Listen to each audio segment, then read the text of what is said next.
Also, more than seeing how we can fix it, the interesting part of the video is to see how I arrived at the solution. I made so many mistakes. I got a bit bald. You see all the hair which is not over here. Partly it's because of this. Hello everyone and welcome back to the channel. So in previous video we talked about racing condition in React, and we saw one method of control of fixing it up, which was with a variable.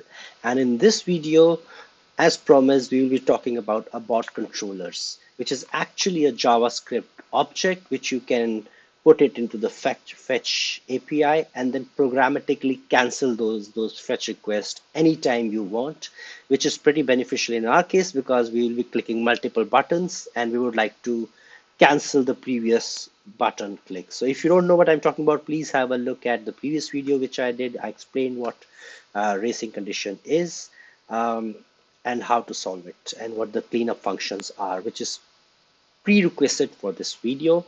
Uh, Also, more than seeing how we can fix it, the interesting part of the video is to see how I arrived at the solution. I made so many mistakes. I got a bit bald. You see all the hair which is not over here. Partly it's because of this. Small mistakes I kept on making. And a shout out to Dimitri Mozgovoy. He helped me out a bit in understanding what actually was going on behind the scenes. If you haven't, check his Stack Overflow page. I will see if I can find him on Twitter. I will put it on the description.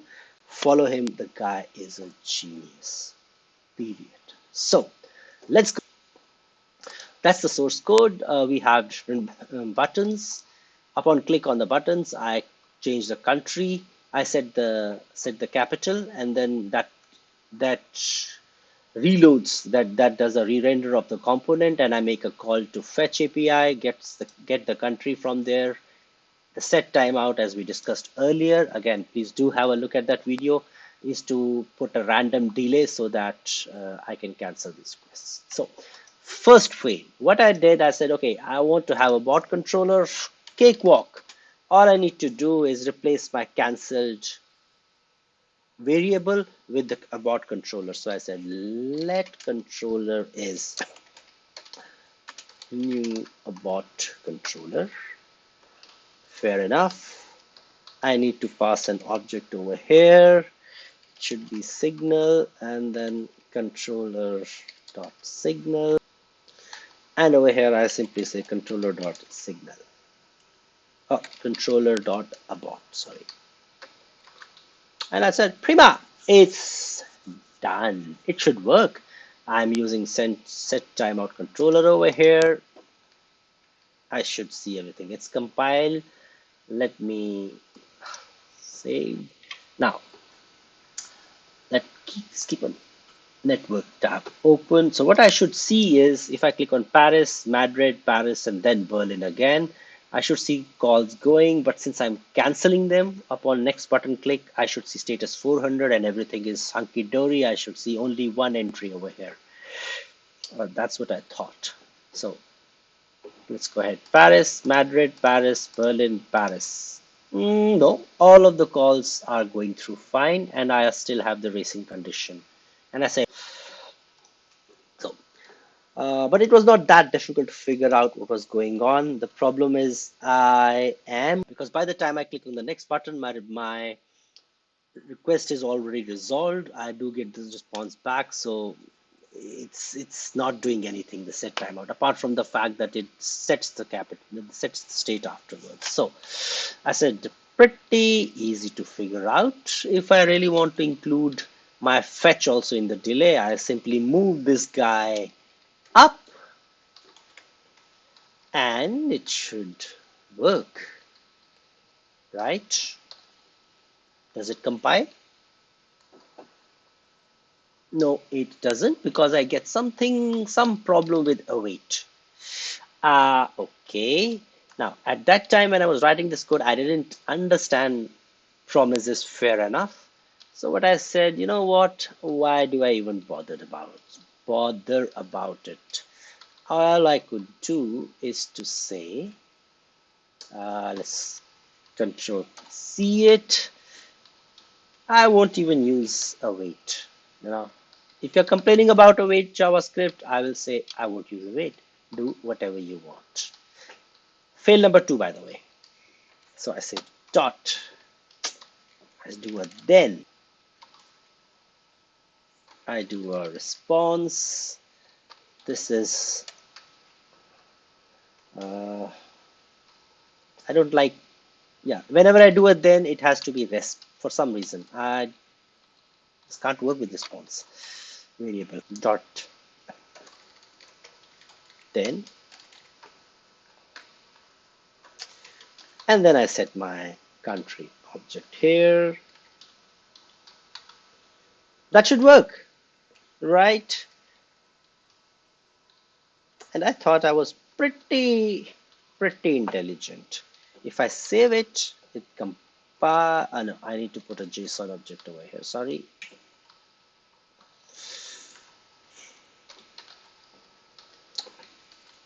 It compiles. Fair enough. Let's go back to the thing. Clean it up. So I click on Paris, Madrid, Paris, Berlin. Does it work? Paris, Madrid, Paris. Oops! I get an error. Failed to execute fetch on window. The user aborted a request. Fair enough. Not a problem, because whenever you abort an already made fetch call, JavaScript throws an error. Fine, no problems with that till now. Step number 3, I know, just put a try and put a catch. Smart. I would even write down it here. Voila. Does it compile?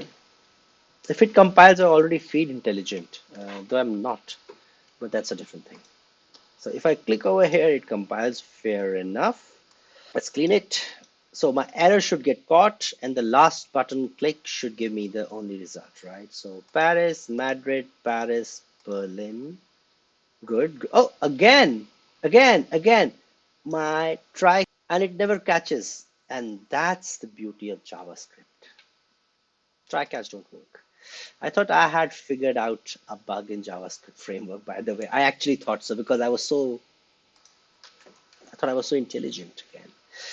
Before I tell you why this is happening with then, let's see what the actual solution is. So the actual solution is pretty straightforward. I was pretty close to it, by the way. We do it like this. Don't forget our try and catch block here. ERR. We do a console. Let me copy Y. Let's call the greatest programmer ever. Control C, Control V. It always works. So that's my error. That's my fetch. This and this. Set the country, the state change. Let's also put something like from the console block, console catch. What am I saying?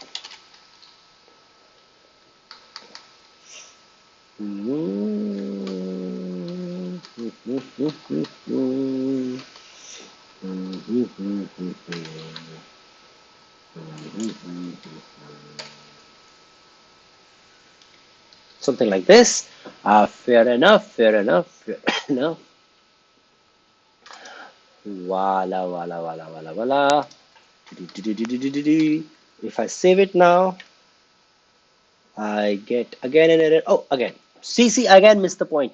I always forget it. So whenever you use an await, there has to be an async. There has to be an async because that's how JavaScript knows it's it's asynchronous thingy. So if I do this, it compiles. Let's look at it. Now, I should see two things. The first, my request should get cancelled. In console, I should see some error message, which was from the catch block, which we write. And of course, whenever I click on Paris, Madrid, Paris, Berlin, Paris, I should only see France in this case and not the rest of the country. So keeping the fingers crossed. 4 times miserable. Maybe I'm lucky 5th time. So Paris, Madrid, Germany, Paris. So I'm getting the error message, right? If things work, we should do it again. So I'll do Madrid, Paris, Berlin, Paris, Berlin. Answer should be answer should be Germany, right? Paris, Madrid, Paris, Madrid, Paris, Berlin. Answer should be Germany. Works. So coming back to this one, we already know that await, or at least I thought so, that await and async are actually syntactical sugar on traditional then blocks. Um, yeah. So I thought the await, async await are just syntactical sugar over then blocks, which is not actually true because there is slight differences between the two approaches. What happens is, unlike the then callback way of working with promises, async and await actually maintain the context of the caller. What do I mean? Let's have a look at that. Let's call this set timeout as statement A, right, the whole block. So when I say B, I mean the whole block. So what is happening is, unlike the await keyword, which actually pauses and keeps um, remembers the stack trace of its caller. So in my case over here, the execution of B code of block keeps the stack trace, it keeps in stack trace the calling function, which is set timeout, which is A, and consequently the try and catch block is remembered, so as to say, over here in this case. The then keyword does not do that. It's purely a callback function to think about it that way. So in this case, my try catch are already gone by the time my promise for fetch or for promise for then and this then is resolved. So it's not only that the problem was occurring over here, even in this then, if there was an exception, for example over here, it would not have caught it. Very important difference, subtle but very important difference between the two. I will repeat, within async and await, it's always preferable to use it. Not only it makes the code very clean, it's synchronous, sort of synchronous to read your code, but it also maintains the stack trace of its calling applications, unlike the then block. And that what tripped me on because I couldn't figure out what the heck was going on. So I will put the final solution in GitHub. Thanks for joining. I hope this was informative, and I see you in next video. If you liked it, please hit subscribe, like, share. Any